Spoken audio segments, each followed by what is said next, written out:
ओंकार ध्वनि अगम अपारा, बावन अक्षर गर्वित सारा।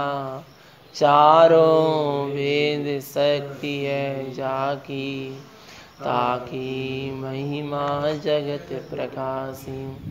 आत्म तत्व रहस्यज्ञम महामान्यम जगद्गुरुम, प्रचंड धर्म सूर्यं तं वंदे श्री गुरुतारणं, वंदे श्री गुरुतारणं, वंदे श्री गुरुतारणं।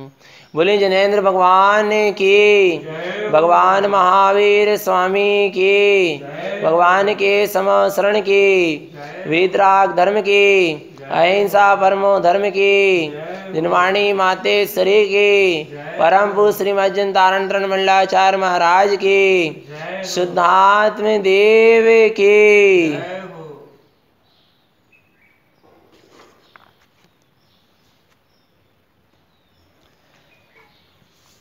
परम पूज्य श्रीमद् तारण तरण मंडलाचार्य जी महाराज द्वारा विरचित श्री उपदेश सुधसार जी ग्रंथादिराज ज्ञानी आत्मार्थी साधक की साधना कैसी होती है, किस तरह वह साधना करता है, यहाँ पर कहते हैं। पृष्ठ 63 विशेषार्थ हो चुका था, थोड़ा सा नीचे से देखना पैराग्राफ से, तीसरे पैराग्राफ से। सम्यक दृष्टि जिन आगम का अभ्यास करता है, वह आगम के ज्ञाता ज्ञानी साधुओं की संगति करता है, उसको आत्मा अनात्मा का यथार्थ बोध होता है। वह कभी भी राग आदि को आत्मा का स्वभाव नहीं मानता। क्या? वह कभी भी राग आदि को आत्मा का स्वभाव नहीं मानता। वह कभी भी, अच्छे से पढ़ो, वह कभी भी राग आदि को आत्मा का स्वभाव नहीं मानता। बिलाई राग की भूमिका में क्यों ना बैठा हो, फिर भी वह कभी भी, क्या कह रहे हैं, राग आदि को आत्मा का स्वभाव, क्योंकि आत्मा वीत राग है। तो जिसको यथार्थ बोध जागा है, जिसको यथार्थ ज्ञान जागा है, उसको तो क्या क्या कह रहे हैं, उसको तो वीतरागता ही उसके ज्ञान में झलकती है। वह वीतराग स्वरूप ही उसको दिखता है। वो कभी आत्मा को राग आदि रूप मानता ही नहीं है, और राग आदि को आत्मा का स्वभाव भी कभी मानता नहीं है। अरे, जब ज्ञान में ऐसा वीतराग स्वरूप, अपना शुद्ध चैतन्य स्वरूप जहां आता है, फिर वहां पर ये राग आदि कहाँ चले गए पता ही नहीं चलता है। क्या? जब ज्ञान में ऐसा वीतराग स्वरूप आ जाता है, राग आदि कहाँ चले गए पता ही नहीं चलता। तो जिस समय ज्ञान में वीतराग आया, वीतराग स्वरूप आया, उस समय राग आदि कहाँ चले गए? तो क्या जब ज्ञान में वीतराग स्वरूप नहीं आया, तब क्या रागादि भाव, रागादि थे? विचार करो। जिस समय ज्ञान में वीतराग स्वरूप आया, उस समय ही रागादि विकारी भावों की सत्ता नहीं है क्या? जिस समय ज्ञान में आए और ना आए तब भी स्वरूप में रागादि की सत्ता नहीं है। बोलो, रागादि की सत्ता है ही नहीं है, है ही नहीं है। सत्ता तो नहीं है, पर फिर भी है तो क्यों भैया? पर्याय वहीं होती है, सुनना ध्यान से, जहां गुण होते हैं और जहां द्रव्य होता है। यदि राग आदि पर्याय कहेंगे तो उसका भी कुछ गुण होगा, उसकी भी कुछ सत्ता होगी। आ रहा नहीं समझ में? क्या क्या कह रहे हैं? राग आदि को जैसे अपन कहते हैं कि सम्यक दर्शन आदि क्या है? पर्याय है, ठीक है ना। सम्यक दर्शन पर्याय है, तो सम्यक दर्शन पर्याय है तो सम्यक गुण का ही, गुण की तो वो क्या है? पर्याय। तब तो पर्याय नहीं, जब गुण है तो पर्याय है। रागादियों की तो माने सत्ता है गुण की, जब तो उसकी तो रागादि, ये जो यहाँ विषय चल रहा है कि रागादि भाव है, रागादि को आत्मा का स्वभाव नहीं मानना, लिखा ना। तो रागादि रागादि की सत्ता तो नहीं है, पक्का ना। रागादि की सत्ता नहीं, फिर भी रागादि तो है ना। रागादि की सत्ता नहीं है, फिर भी रागादि तो है ना। कैसे है? तो भाई साहब ने कह दिए पर्याय है रागादि। यदि पर्याय है तो उसकी सत्ता होगी। नहीं आ रही समझ में? क्योंकि जहां भी पर्याय है, ध्यान रखना, वहां सत्ता भी है। फिर जो रागादि क्या है? ये रागादि क्या है? सुनो भैया, क्या कह रहे हैं कि जहां उसको आत्मा अनात्मा का यथार्थ बोध होता है, वह कभी भी रागादि को आत्मा का स्वभाव नहीं मानता। सुनो अब ध्यान से, उन्हें मोह जनित औपाधिक भाव जानता है। क्या क्या कह रहे हैं? मोह जनित औपाधिक भाव जानता है, जिसकी जो अभी उत्पन्न हुआ है वो अभी क्षय हो जाएगा। क्या कह रहे हैं? क्या कह रहे हैं? औपाधिक ज्ञान है जो अभी उत्पन्न हुआ है और अभी क्या हो जाएगा? जो शादी से था ना, जो शादी से था माने अनंत काल से था, वो कभी नष्ट होने वाला नहीं है। उसकी पर्याय भी कभी नष्ट होने वाली। बोले आप कह रहे पर्याय नष्ट होने वाली नहीं है, और आप कहते पर्याय तो खुद क्षणभंगुर है, एक एक समय की। यही सुना ना अपन ने। फिर कह रहे पर्याय नष्ट, हाँ पर्याय सब उसी में विलीन हो जाने वाली है। लहरें आती हैं, किस में आती हैं? समुद्र में, पानी में। वो कहाँ समा जाती है? उसी में समा जाती है ना। कितनी नष्ट हुई? बोलो कितनी लहर नष्ट हुई? बोलो लहर उठी, कहाँ उठी? पानी में। कहाँ समा गई? पानी में। हाँ, आ रहा नहीं आ रहा समझ में? ऐसा ही है यहां पर कह रहे हैं। और जो अभी, क्या कह रहे हैं? जो अभी देखो, मोह जनित परिणाम कहने का मतलब जहां पर, अच्छा ये बताओ कि केवल ज्ञान हुआ, केवल ज्ञान क्या? निर्माण हुआ, ठीक है ना। निर्माण हुआ ना, तो द्रव्य कर्म, भाव कर्म और नौ कर्म, तीन चीज है ना। नौ कर्म किसको समझते हो? नौ कर्म क्या है? शरीर आदि नौ कर्म है ना, ठीक है। जो परम औदारिक शरीर, वो व्यवस्था अपन को तो समझ में आ गई, नौ कर्म के अंतर्गत डाली। अब कहते हैं कि निर्माण होने के बाद क्या हो गया? कपूर के भांति उड़ गया। क्या उड़ गया? तो नौ कर्म ना, नौ कर्म वर्गणाएं फैल गई, पर द्रव्य कर्म और भाव कर्म कहां गए? नौ कर्म तो समझ में आ गया कि शरीर आदि जो है वो कपूर के भांति उड़कर पूरे आकाश में फैल गए, ठीक है ना। सब पुद्गल वर्गणाएं बे, परंतु भाव कर्म और द्रव्य कर्म कहां गए? उनकी क्या व्यवस्था है? कुछ नहीं, जीव की मान्यता में है। ध्यान रखना, है ही नहीं है सत्ता।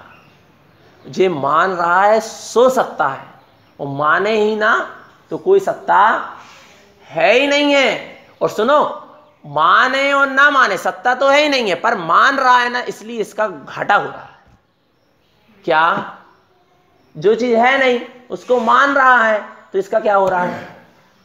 हाँ, बस बात इतनी सी है, और बाकी और कुछ भी। यदि सत्ता मान रहा है, नहीं होते हुए, जैसे वो था ना, वो राजा की सवारी गई, सब लोग गए, सैनिक लोग घोड़े में बैठकर, रात में जंगल पड़ा, सब घोड़ों को पेड़ों से बांध दिया गया। एक घोड़े के लिए क्या रस्सी नहीं बची, तो क्या किया गया? उसने सोचा जे कहीं भाग, उसने वैसे ही क्या किया? बांधने की स्टाइल किया उसको। और क्या हो गए, रात भर अच्छा विश्राम हुआ। अब सुबह सारे घोड़ों को छोड़ा गया, उसको तो छोड़ा ही नहीं गया क्योंकि उसको तो बांधा ही। सब घोड़े चलने लगे पर वो चले जना। आखिर बात क्या है, क्यों नहीं चल रहा, क्या कारण है, चल क्यों नहीं रहा? वो बंधा है क्या? बोलो, बंधा है क्या? बोलो ना, मान्यता में बंधा। बताओ, बंधा है क्या? मान्यता में भी मान रहा है कि मैं बंधा हूं, मान्यता में भी नहीं बंधा। सुनना, मान्यता में क्या आया नहीं, और फिर देखना कैसी मान्यता टूटती है। उनने लिया और फिर वैसा ही क्या कर दिया, खोल दिया, तो फिर वो क्या होने लगा? क्या वो बंधा था? विचार करो, बस ये यही है, सब भ्रम भ्रांति है। जो कह रहे थे ना, जो माया है, सब वो ही है, ये समझ लो। आ रहा नहीं, आ रहा समझ में, है क्या नहीं है? तो देखो आगे देखो, और क्या कहते हैं, वह आत्मा मनन व आगम के अभ्यास से अपने ज्ञान को बढ़ाता रहता है, पर वह वस्तु को भाव अभाव नित्य अनित्य एक अनेक रूप भिन्न भिन्न अपेक्षा से जानता है। क्योंकि ज्ञान में ये सब चीजें चलती हैं। दृष्टि में तो एक है, उधर से दृष्टि मत खिसका लेना। आ रहा नहीं, आ रहा समझ में? अब ज्ञान की बात चल रही है। वस्तु अपने द्रव्यादि स्वचतुष्टय की अपेक्षा भाव रूप है, पर के द्रव्यादि चतुष्टय की अपेक्षा अभाव रूप है। बहुत बढ़िया। द्रव्य स्वभाव से नित्य है, पर्याय के परिणमन की अपेक्षा अनित्य है। तो देखो, पता है जो ज्ञानी साधक होता ना, और पढ़ लो एक, अनंत गुणों पर्यायों का अखंड समुदाय है, इससे एक रूप है, और भिन्न भिन्न गुण व पर्याय की अपेक्षा अनेक रूप है। इस प्रकार निरंतर ज्ञान उपयोग करने, वस्तु स्वरूप जानने पर अज्ञान भाव मिला जाता है और सम्यक ज्ञान का प्रकाश हो जाता है। देखो, जिसके ज्ञान में यथार्थ निर्णय है अपने त्रिकाली परम तत्व परमात्मा का, उसके लिए चाहे जैसा उपदेश होता है। कोई कहता है आत्मा नित्य है, ये नित्यता की अपेक्षा उपदेश कर रहा, अस्थि की अपेक्षा। कोई नास्ति की अपेक्षा उपदेश करता है क्या? कोई नास्ति की अपेक्षा उपदेश करता है कि आत्मा अनित्य है। आ रहा नहीं आ रहा? कोई गुणों की अपेक्षा व्याख्यान करता है कि आत्मा अनेक रूप है, अनंत स्वरूप है, और कोई आत्मा को एक रूप बताता है। उससे कोई भ्रम भ्रांति नहीं होती। क्यों नहीं होती? क्यों नहीं होती? क्योंकि उसका ज्ञान कैसा है? यथार्थ है, उसके ज्ञान में सत्य स्वरूप है। और जो सत्य स्वरूप उसके ज्ञान में है ना, तो वो सत्य स्वरूप कहता है, हे ज्ञान, जहां तूने मुझे स्वीकार किया तो मैं तुझे अब कहीं भटकने, कहीं अटकने, उसको कोई फर्क पड़ता कोई नित्य। अरे उसको कोई मिथ्या दृष्टि भी कह देना, क्या संसारी भी कह दे, उसे कोई फर्क नहीं पड़ता। जब मैं हूं ही नहीं, वो फर्क पड़ रहा है। सुनो भैया, फर्क पड़ रहा है, यानी उस चीज की तुम्हें क्या है, अभी पकड़ है। आ रहा नहीं आ रहा समझ में? फर्क जहां भी पड़ रहा, फर्क यानी प्रभावित हो रहे हो, यानी उस चीज की क्या है तुम्हें। कोई तुम बहुत अच्छे साधक हो और तुमको अब भी कोई कह दे, अरे तुम को कोई नहीं, कोई व्यक्ति नहीं, कौन कह दे? गुरु महाराज क्या कह दे कि तुम तो मिथ्या दृष्टि हो। इतना सब कुछ जानने के बाद, समझने के बाद, इतने दिन से साधना करने के बाद और सब कुछ करने के बाद तुम तो कैसे हो? मिथ्या। तुम्हारे अंदर कितना फर्क पड़ेगा? अरे बाप रे, गुरु महाराज ने मेरे को मिथ्या दृष्टि कह दी। अरे चलो मिथ्या दृष्टि बात अलग, ये कह दें कि देखो जैसे वो द्रव्यलिंगी होता है ना, आगम को ज्यों का त्यों जानता, ज्यों का त्यों उपदेश देता है, ऐसे आत्मा दिखा देता है। आ रहा नहीं आ रहा समझ में? और इतनी, और ऐसा नहीं कि आगम को कहता अकेला, आगम के अनुसार आचरण भी करता है, पूरी बहार में पूरी त्याग तपस्या सब करता है। और उसके लिए इतना हम उसको, उसकी जगह में अपने आप को रखो, है रखो एक तरफ। और फिर गुरु कहते हैं तुम्हारे, या जिन्हें परमात्मा कहते तू अभव्य है, तुझे कैसा लगेगा? बोलो बाप रे, मैं इतने दिन से कर रहा, आपने मुझे कैसे अभव्य कह दिए? क्या होने लगी? घबराहट होने लगी। अभव्य कहते सुनते ही, क्यों? फिर तू परम तत्व परमात्मा कहाँ रहा? तुझे फर्क पड़ रहा है। अरे यदि कह भी दे कोई, तेरे कहने से मैं वो थोड़ी ना हो जाऊंगा। आ रहा नहीं आ रहा समझ में? मैं तो जो था हूं और रहूंगा, तीन काल में कुछ भी कह दिया जाए। इतनी दृढ़ता है? बोलो भैया, है? इतनी दृढ़ता है अपने आप में? कोई कुछ कहे ना, हमें फर्क नहीं पड़ता, हमें फर्क नहीं पड़ता। हम तो अप्रभावी हो गए, हमें अब कोई फर्क पड़ता नहीं है, हम तो अपने मैं हो गए।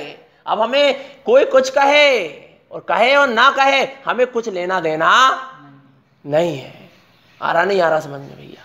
ये है मार्ग, इसको कहते हैं एक ही मार्ग है और इसी पे चलना है। पर सब जीव की अपनी अपनी दशा है, सब अपनी अपनी स्थिति है, सबकी अपनी अपनी कर्म धारा है, सब अपने अपने अनुसार चल रहे हैं। परंतु भैया आ रहा नहीं आ रहा समझ में? तो क्या कह रहे हैं, उसे कुछ में भी फर्क पड़ता नहीं है, क्योंकि उसका ज्ञान कैसा हो चुका है?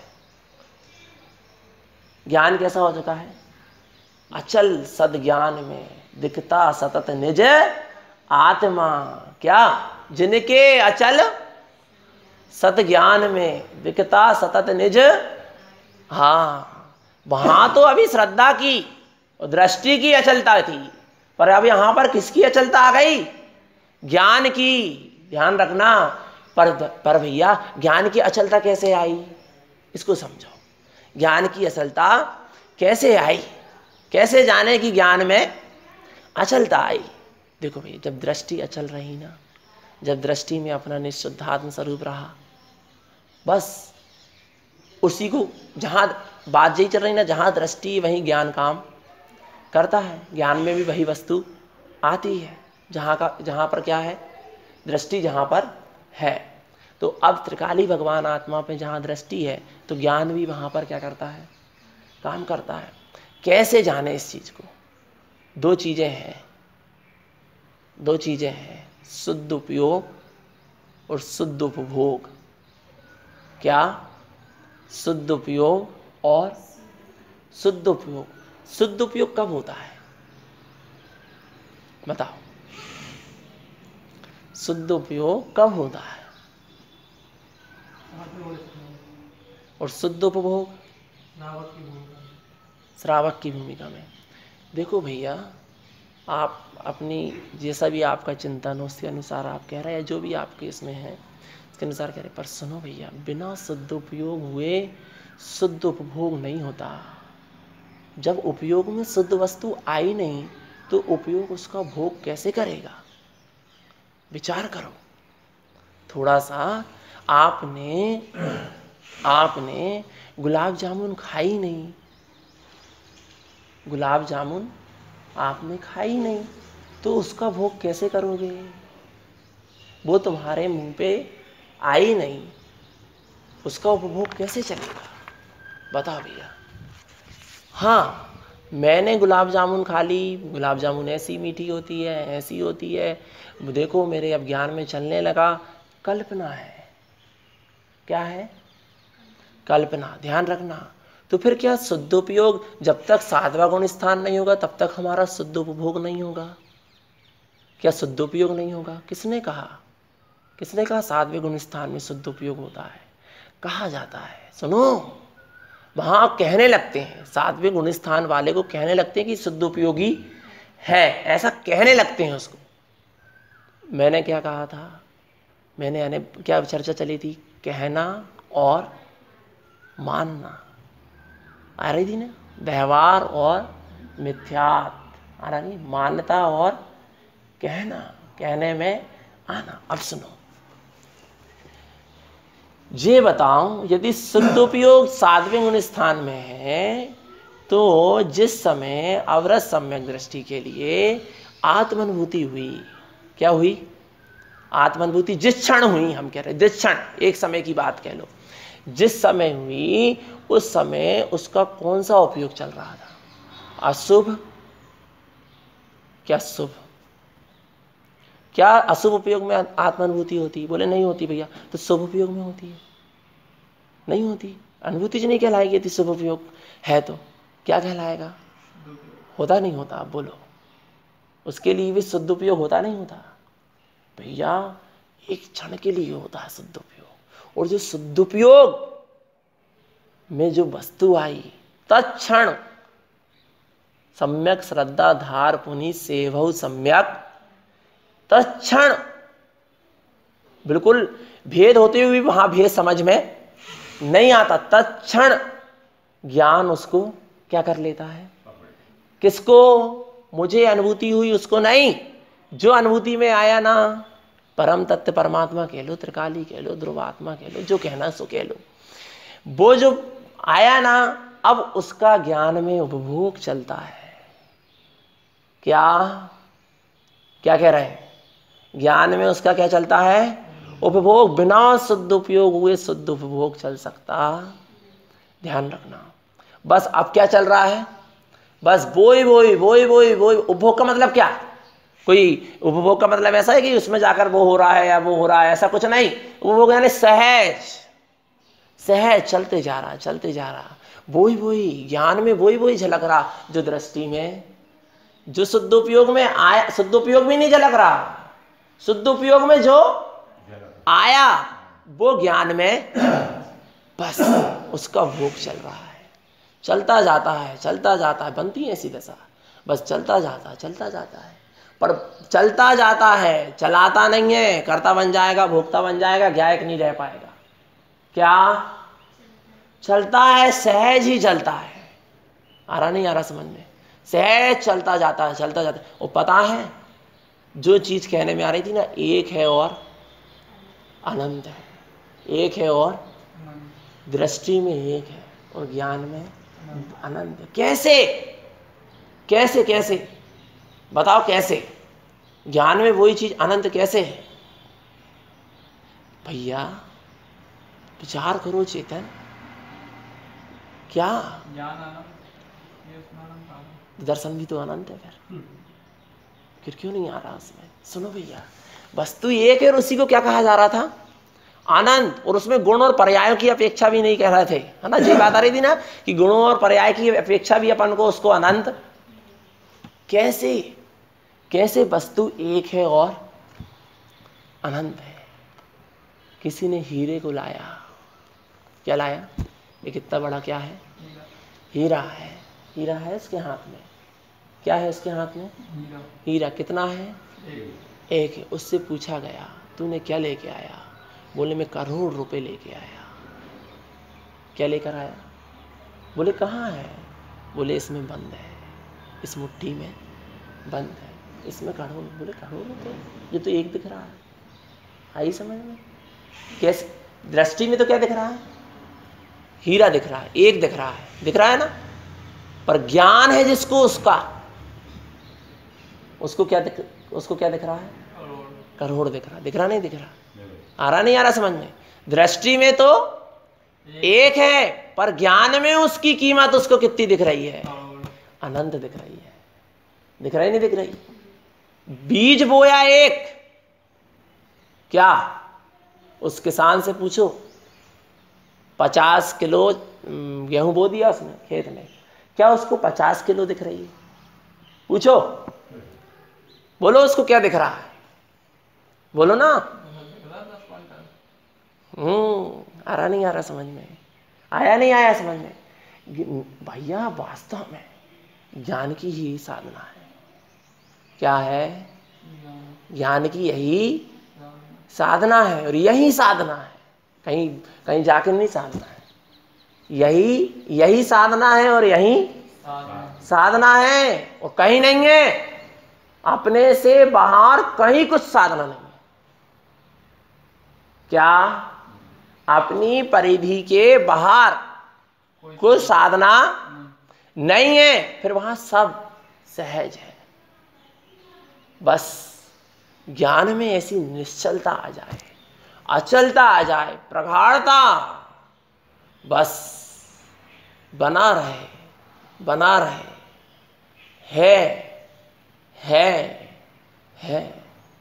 है बस है।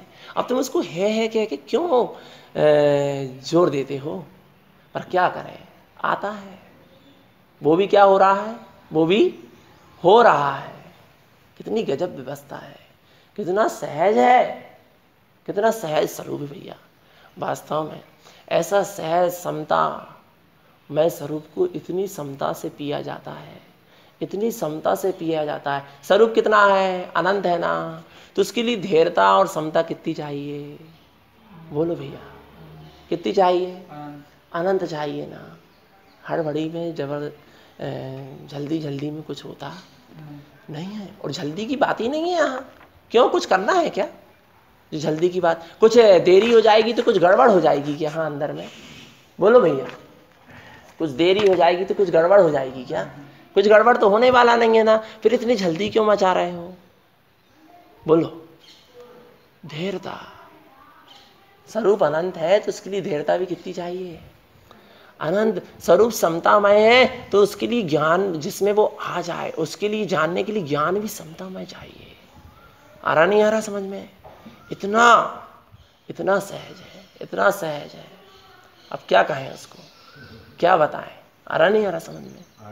वो एक बुद्धि दे दो, वो कितनी समता है कि एक, हाँ, अरे उसको जीव को पता चला कि भैया वे जा रहे थे 3 जीव रास्ते से, और इमली के पेड़ के नीचे भी बैठे, वो परसा के पेड़ के नीचे पहले बैठे थे।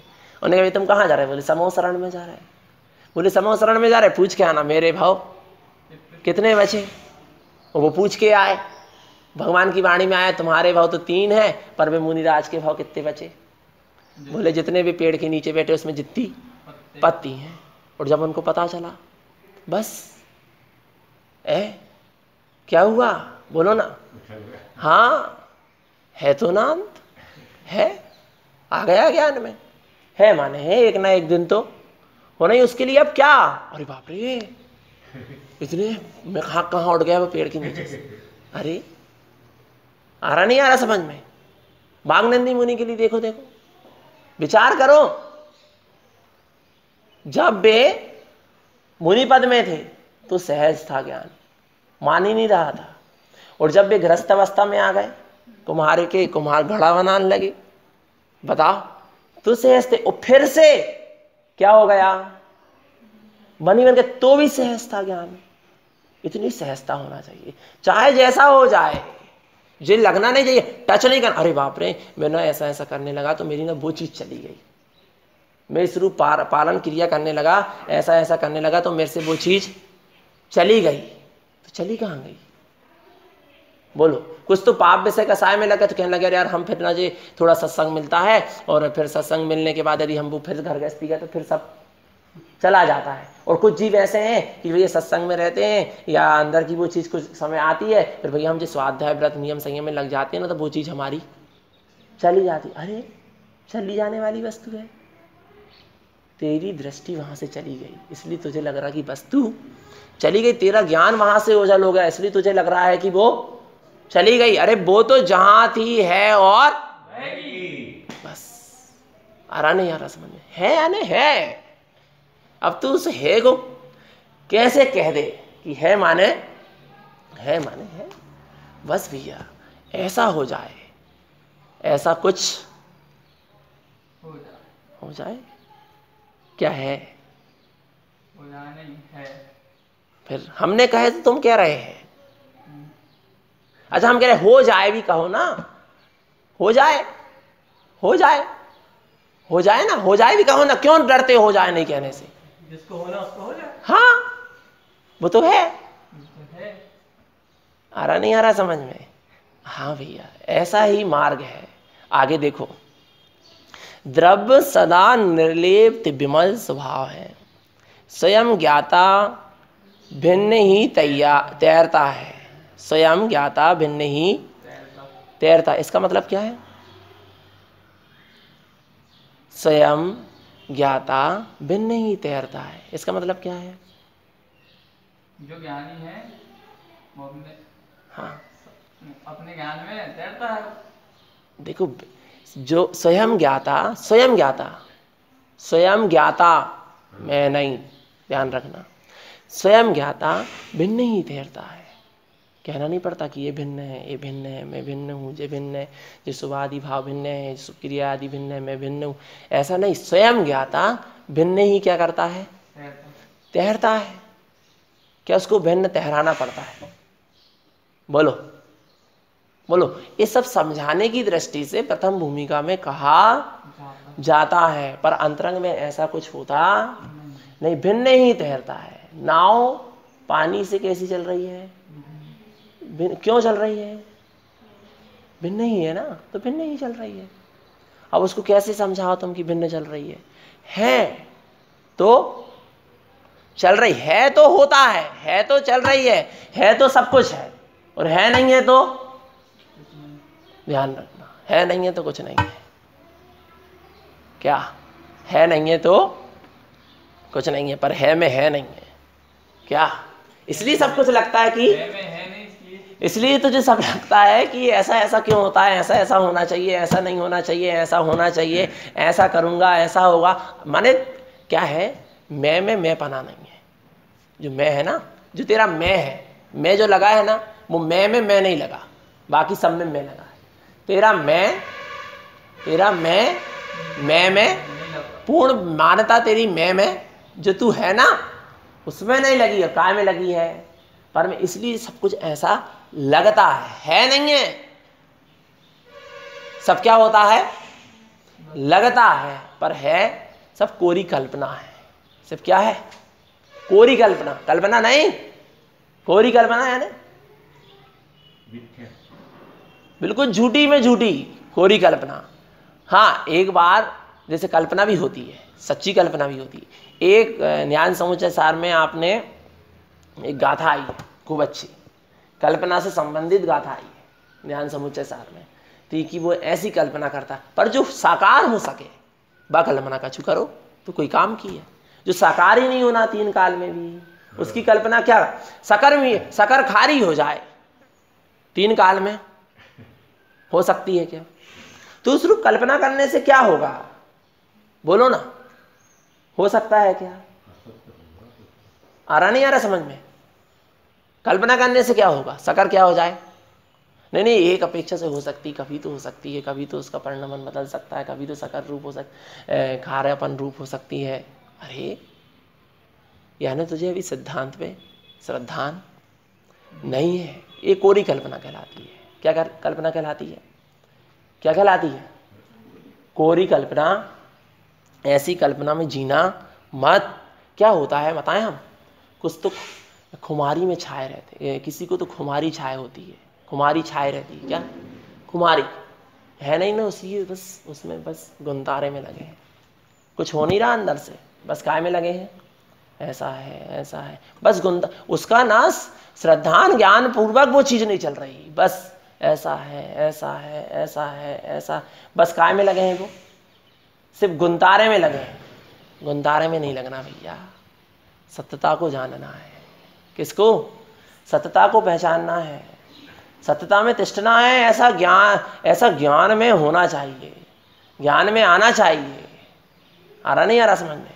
हाँ भैया, कोरी कल्पना से कुछ होने वाला नहीं है। आगे देखो, उसी प्रकार जीव में विभाव भाव होने पर भी जीव निर्मल है, निर्लेप है। ज्ञायक रूप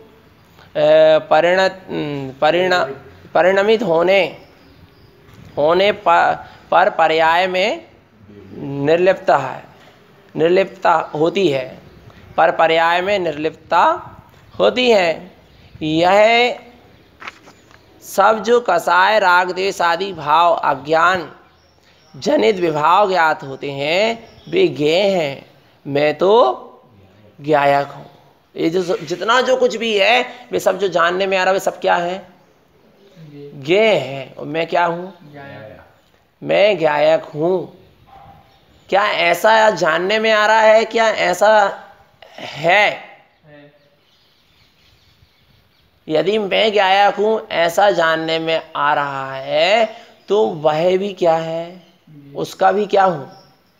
ध्यान रखना, मैं ज्ञायक हूँ ऐसा काय में आ रहा है? जानने में आ रहा है, तो भी उसका मैं क्या हूँ? और ऐसा जानने में आ रहा है, मैं ज्ञायक हूँ ऐसा जानने में आ रहा है, सो मैं क्या हूँ?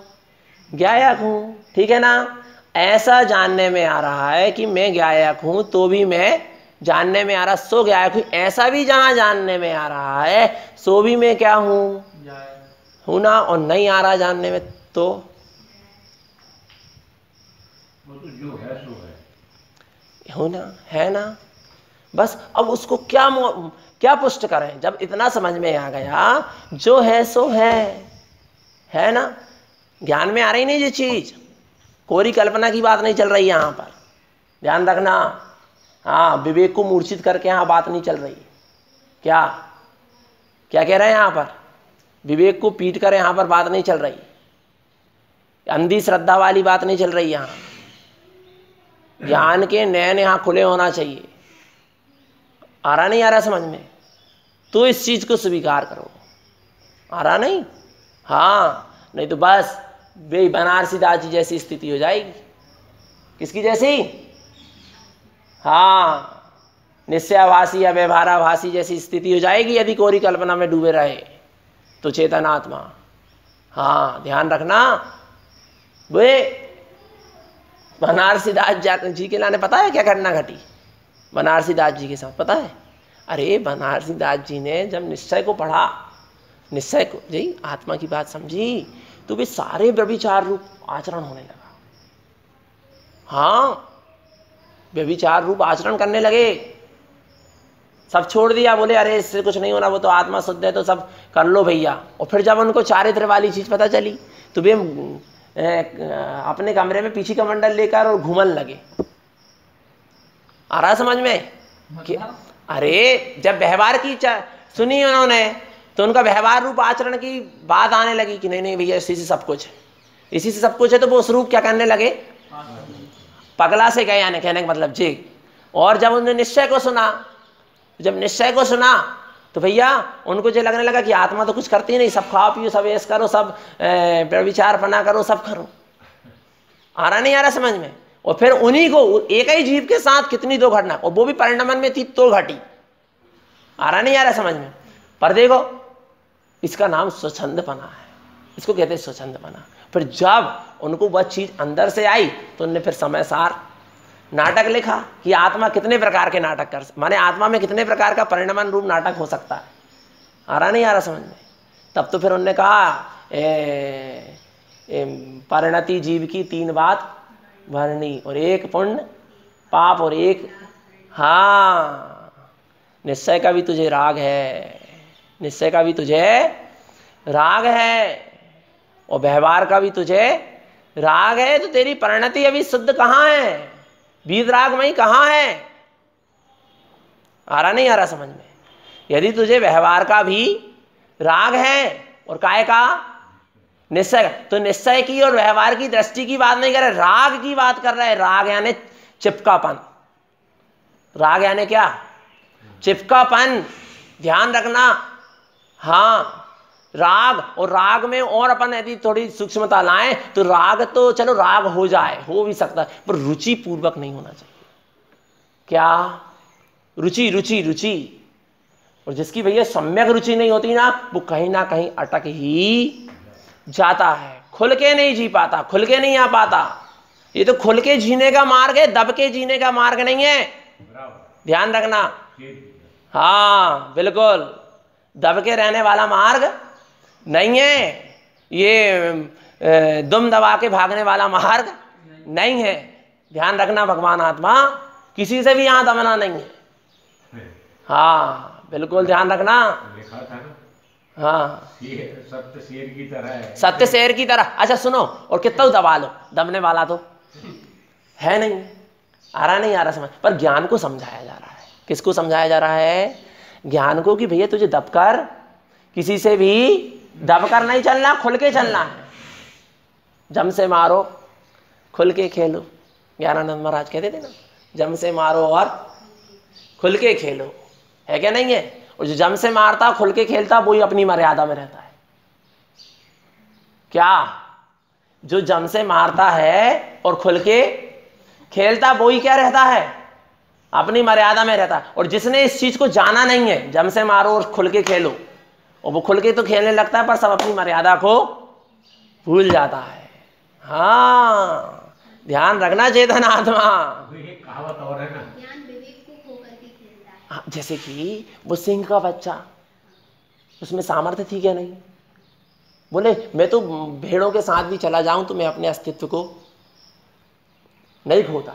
नहीं तो खोआ अस्तित्व खोया तो नहीं, पर उसी की जैसा हो गया ना, म्याऊं म्याऊं करने लगा वो। हाँ, वहां भी रहकर वो अपने पौरुष को जागृत रखता। आ रहा नहीं आ रहा समझ में?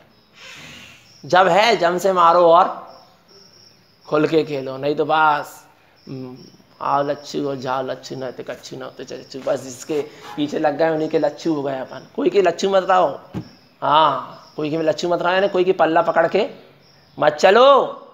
तुम्हें आनंद आता है क्या पर आश्रय में? बोलो ज्ञान, तुम्हें आनंद आता है क्या पर आश्रय में? बोलो। उस व्यक्ति से पूछो जो पलंग में अपाहिज पड़ा है, उस व्यक्ति से पूछो भैया जो पलंग में क्या पड़ा है, अपाहिज, उसे कैसा लग रहा है? हाँ, और उसको कोई लाकर क्या दे दे, लाठी लाकर दे दे, या कोई आ जाए और उसको क्या दे दे, अपना हाथ दे दे, उसको कितनी प्रसन्नता होगी? बोलो, होगी क्या नहीं होगी?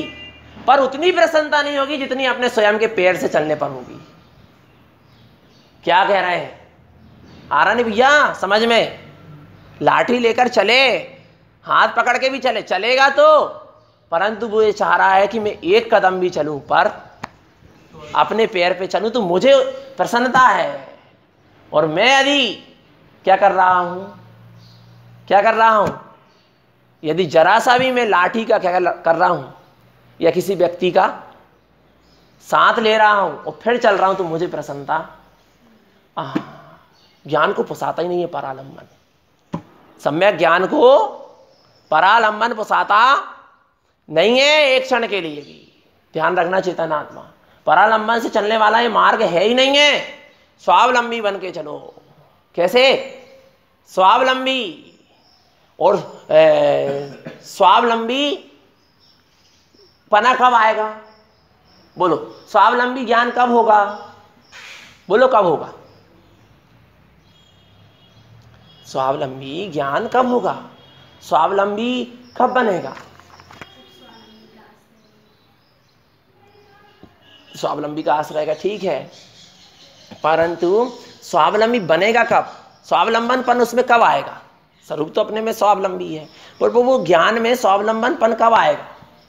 जब ज्ञान को अपने बल का, अपने अवलवली स्वरूप का, अपनी सामर्थ्य का पूर्ण विश्वास होगा, तब उसमें स्वावलंबीपना कि मुझ में इतना बल है, मुझे किसी पर की आवश्यकता नहीं है। और गुरु महाराज ने प्रत्येक साधक के भीतर क्या कह रहे हैं? सुनना भैया ध्यान से। गुरु महाराज से जितने भी जीव जुड़े हैं उनके अंदर उन्होंने सबसे पहले स्वावलंबन उत्पन्न कराया, उनको अपनी अवल वाली शक्ति से बोध कराया। क्यों? क्योंकि उन्होंने बिल्कुल भी किंचित मात्र अटकाया नहीं कि तुम्हारा इसके बिना काम चलने वाला नहीं। उन्होंने सबसे पहले क्या कर दिया? क्या करा? जीव की, उनसे जो भी जीव, वही सच्चा गुरु होता है।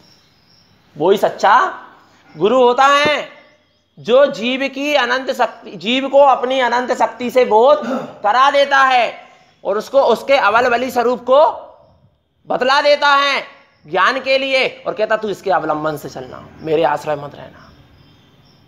उसको हाँ, फिर क्या होता है जब ऐसा बोध करा देता है ना वो, फिर क्या होता है? जो स्वावलंबी ज्ञान है, जो ज्ञान में अभी स्वावलंबन आया, अपना अवली उसका भान हुआ, पर फिर भी उसको जिसने बताया, कितनी बड़ी बात, ऐसा स्वावलंबन जिसने कराया उसका ज्ञान को भी बहुमान कहीं ना कहीं अंश में आता है। इसलिए गुरु महाराज का नाम लेने में आता है, पर उसको महत्व किसका है? नहीं तो फिर गुरु महाराज कह रहे हैं मेरा कुछ महत्व नहीं है यदि तुमने अपने आप का महत्व नहीं करे, कि तुम मेरी जय जयकार कर लो। मैं जो चीज कह रहा तुम माने ही नहीं रहे। एकलव्य को देखो तो आ रहा नहीं आ रहा? जो तुम मेरी क्या नहीं कर रहे हो, माना ही नहीं रहे, और तुम मुझको मान रहे हो। मुझे ऐसे शिष्य नहीं चाहिए। हाँ, दम निकल नहीं रही। हाँ, ऐसे शिष्य नहीं चाहिए, गुरु महाराज कह रहे हैं। आ रहा नहीं आ रहा? मैं बस गुरु महाराज ने सबसे पहले अपने से लगा दिया।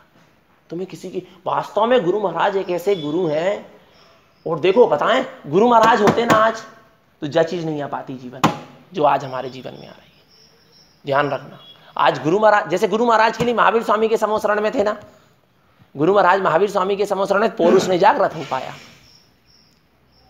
क्यों? दृष्टि कहां थी? हाँ, आ रहा नहीं आ रहा समझ में? और जब तो उन्होंने डंके की चोट पे कहा कि शुद्धात्मा ही सब कुछ है, क्योंकि उनको पता था मैं महावीर की शरण में भी बैठा रहा, माने जिसने पर्याय में परमात्मा पद प्रकट कर लिया उसकी शरण में भी मैं बैठा रहा तो मेरा काम नहीं बना। इसलिए नहीं। और फिर जिसने ऐसा जाना, सुनो सुनो सुनो, जिसने ऐसा जाना कि स्व के आश्रय से ही काम बनेगा, कि वो दूसरे जीव को अपने आप में अटकाएगा कि तुम मेरे आश्रय रहना, उसको भी वो स्व का आश्रय ही कराएगा, स्व का ही बल जागृत कराएगा, स्वावलंबी बनाएगा। आप स्वावलंबी कैसे बनाएगा? बस उसको वो अपनी अनंत शक्ति का, अपने अवल बली स्वरूप का बोध कराएगा। बस फिर ज्ञान क्या हो जाएगा? स्वावलंबी हो जाएगा। हाँ, फिर भी जब पूर्ण रूप से, जब तक ज्ञान अपने स्वरूप में पूर्णता से लीन नहीं होता, तब तक गुरुओं का बहुमान आता है, रहता ही है, आता है। वो भी सब कर्मकृत दशा है, उसका भी वह गायक रहता है, वो ठीक है। फिर भी जैसे बच्चा होता है ना, बच्चा जब छोटा होता है तब पिता बच्चे का हाथ पकड़ता है। क्या?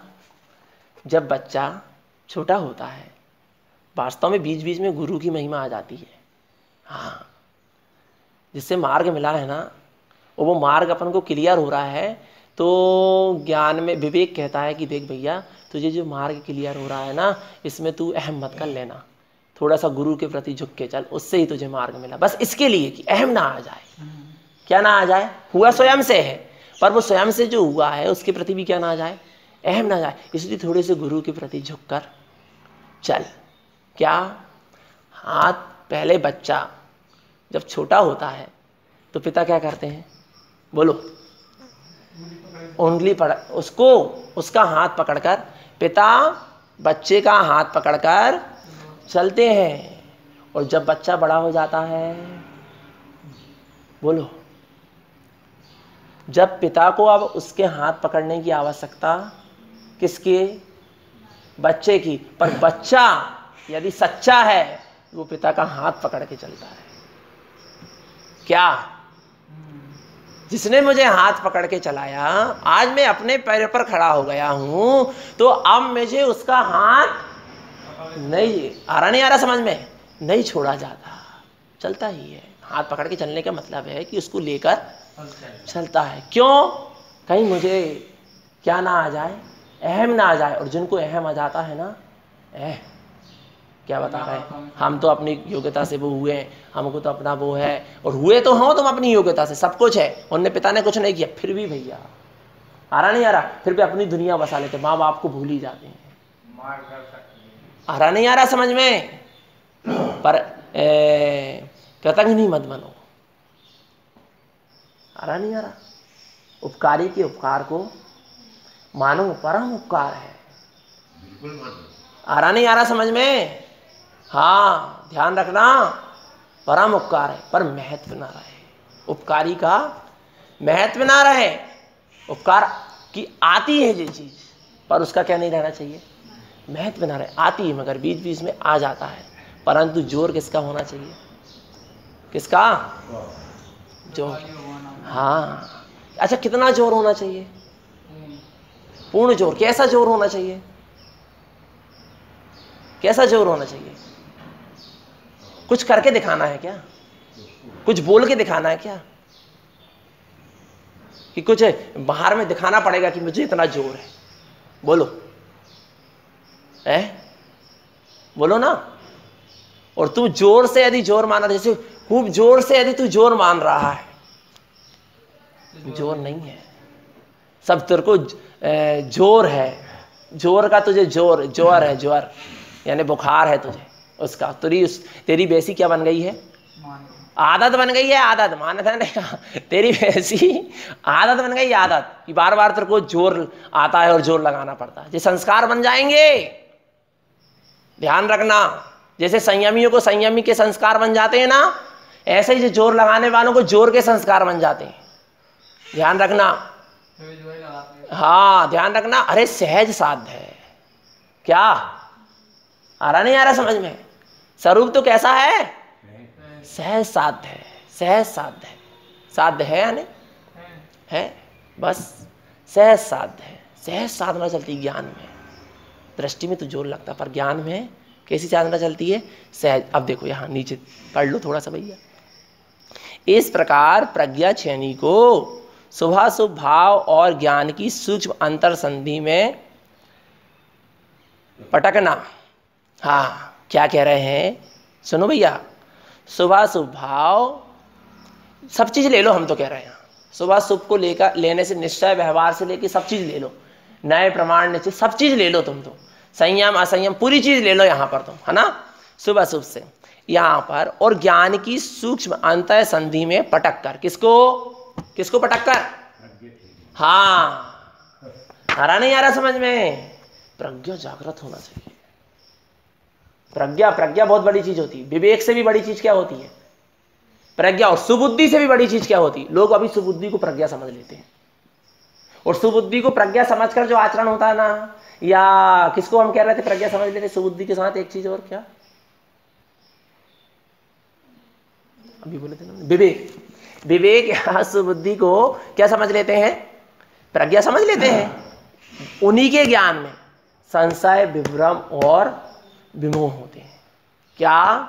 जो बुद्धि को या विवेक को प्रज्ञा समझ लेते हैं कि हमको प्रज्ञा प्रकट हो गई है या हम प्रज्ञावान हो गए हैं, उनके लिए ही क्या कह रहे हैं कि उनके लिए ही ज्ञान में संशय विभ्रम और विमोह होते हैं। अब देखना कैसे प्रज्ञा कैसे काम करती है। बस ज्ञान की सूक्ष्म संधि में पटक कर, जिससे क्या होता है? क्या होता पटकने से?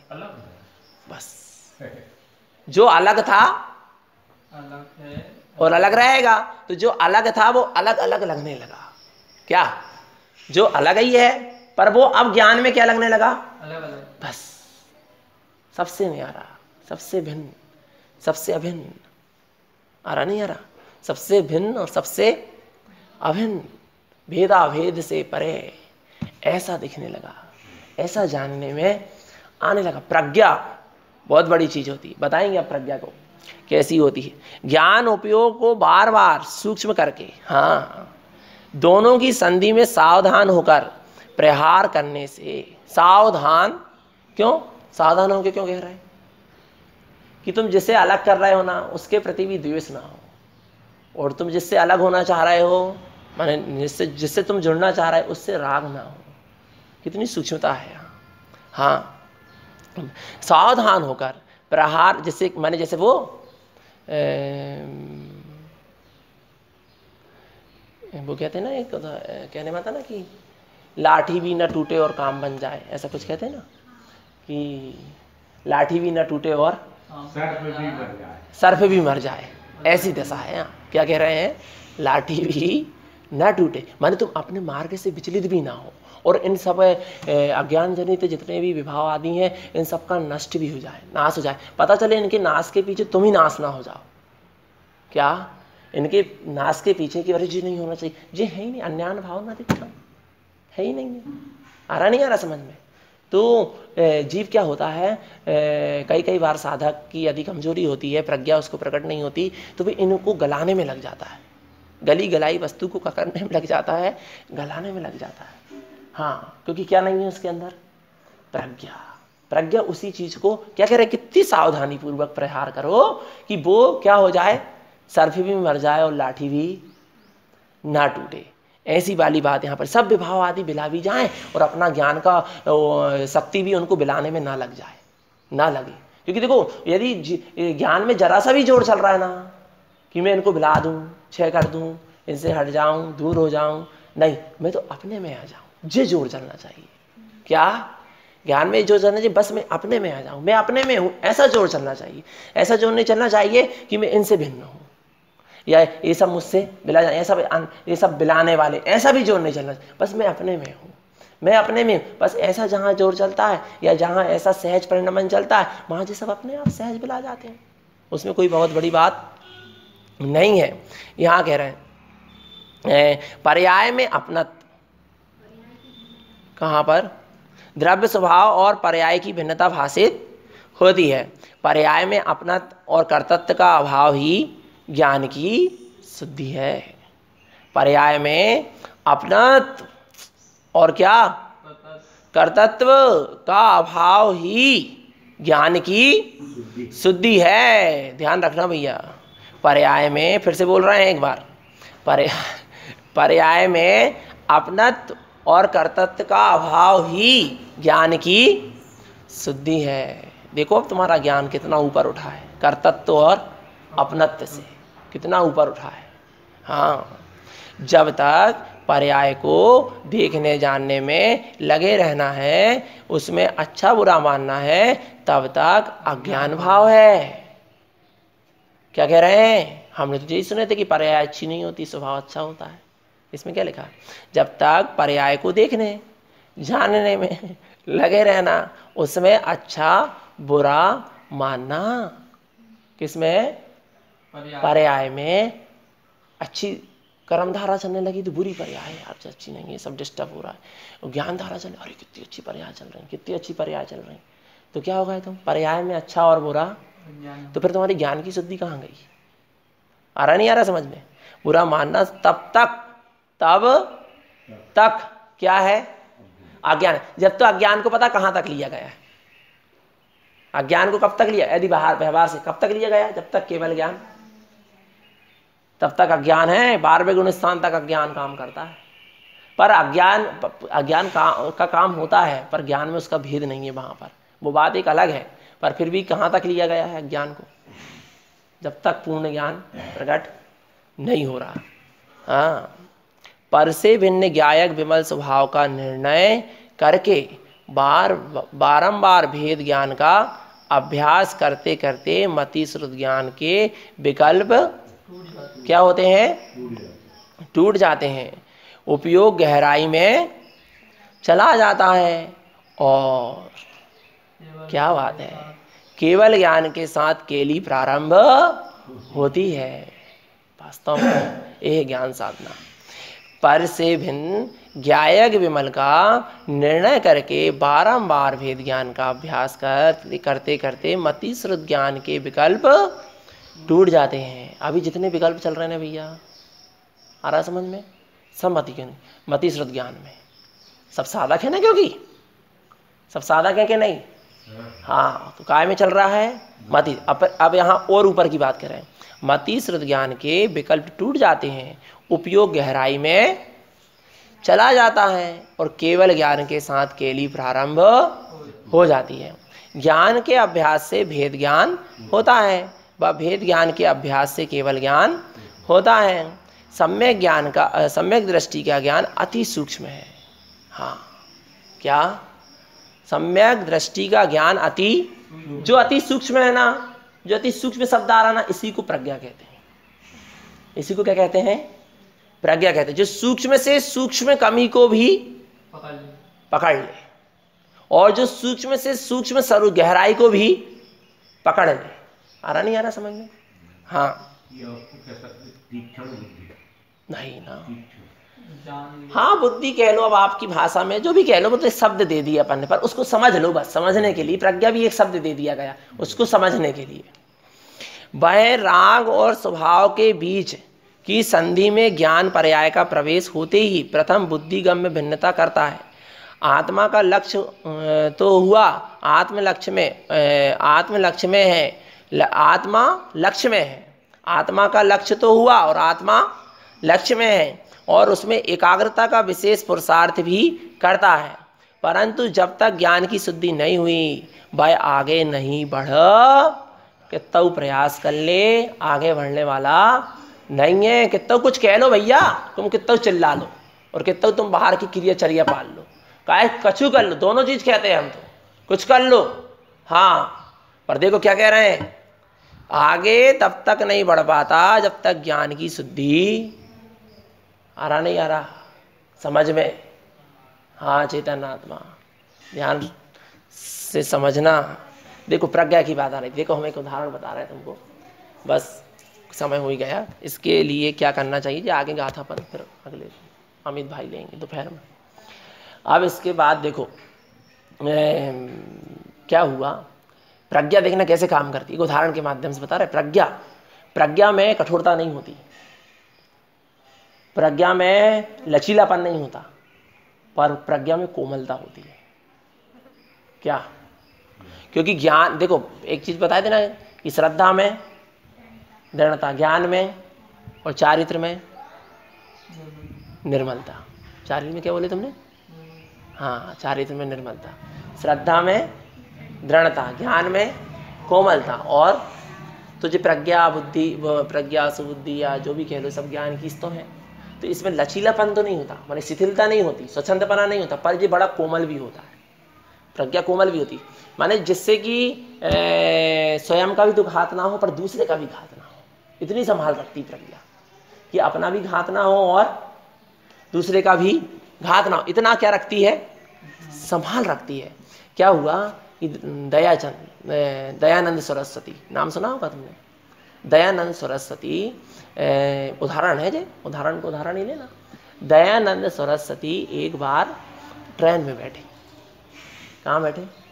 ट्रेन में, ट्रेन के डब्बे में बैठे।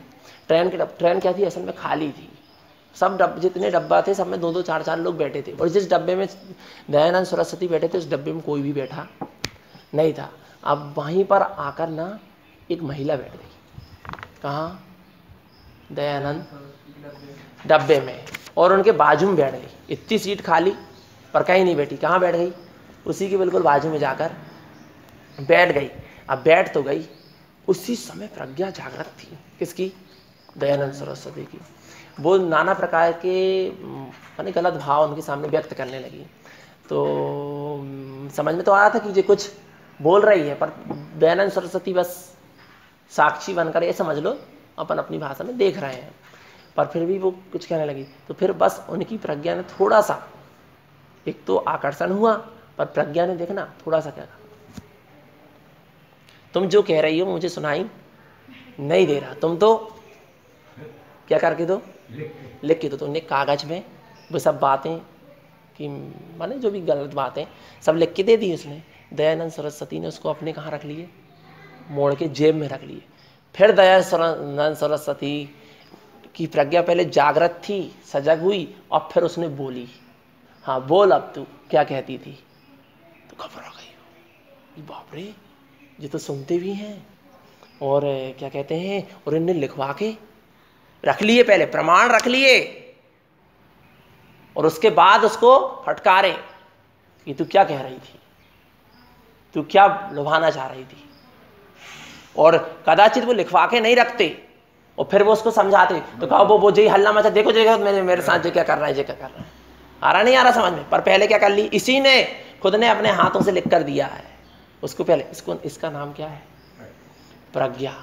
हाँ, विवेक और बुद्धि में ना, विवेक और बुद्धि में धीरता नहीं होती, और है ना एकदम से वो कह देते, ए तू मेरे साथ क्या कर रही है, ऐसे वो कर रही, समझ में नहीं आ रहा, मैं इतना बड़ा विद्वान हूँ और मैं इतना बड़ा ब्रह्मचारी हूँ और ऐसा हूँ वैसा हूँ। हाँ, कुछ भी नहीं किया, कितनी शांति से काम हो गया, कितनी सहजता से काम हो गया, हो गया नहीं। वो भी पानी पानी हो गई, चरणों में लौट गई, आ रहा नहीं आ रहा, उसको भी उसके प्रति क्या हो गई, समर्पणता हो गई, श्रद्धा हो गई। उसका नाम क्या है, प्रज्ञा। उसका नाम क्या है, प्रज्ञा। भैया प्रज्ञा बहुत उत्कृष्ट चीज है।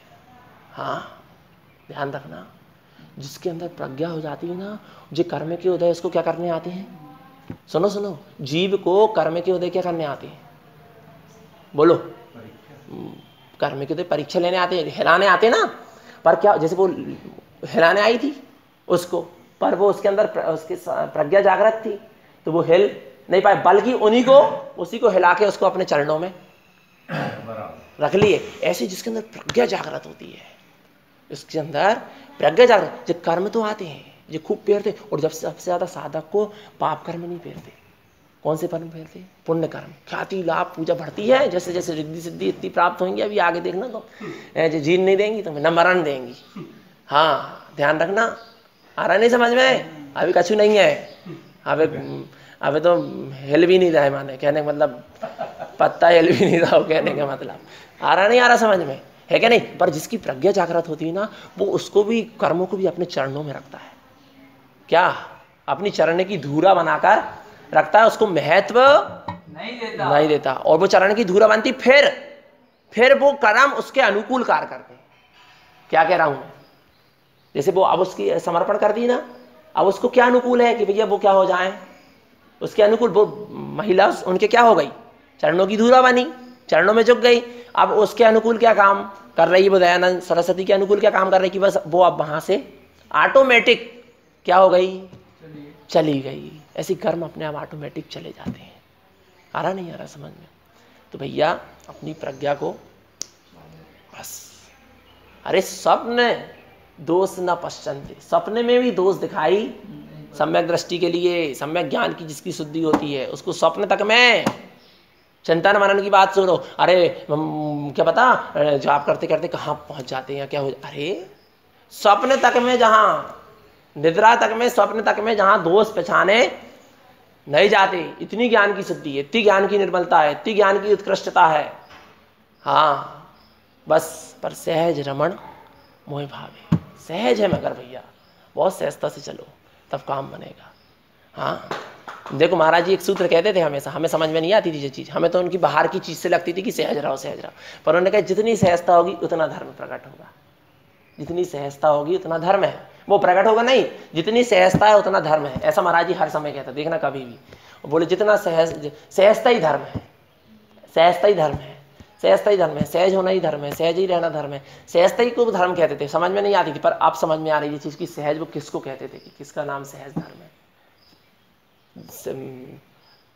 धर्म असहज है नहीं है, और धर्म असह्य नहीं है, और धर्म माने सब कुछ है, कहने का मतलब ऐसा अपने धर्म स्वरूप, अपने निस्त्रकाली द्रव्य शुद्धात्मा की निरंतर सुरत रखो, उसी की ज्ञान में निरंतर भावना बाते रखो। बस यही सदगुरु की हम सभी भव्य जीवों के लिए पवित्र पावन देशना बोली। आचार्य प्रवर श्रीमद जिन तारण करण मंडलाचार्य की जय, शुद्धात्म देव की जय, परम भक्त परमात्मा की